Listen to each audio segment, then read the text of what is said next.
Keane.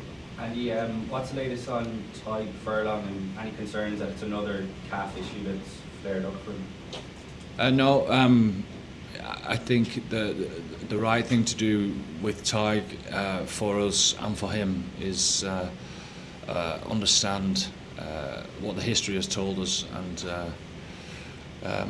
to push hard for this game could have meant that we end up with egg on our face on both sides in regards to the rest of the competition. So we expect Tadhg to be fully fit for the week after.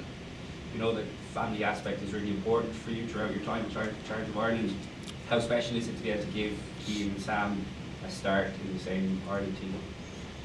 Yeah, no, it's lovely. You can tell that they tried to keep it on the down low in front of all the teammates, but I'm sure behind the scenes, along with the parents, the proudest punch.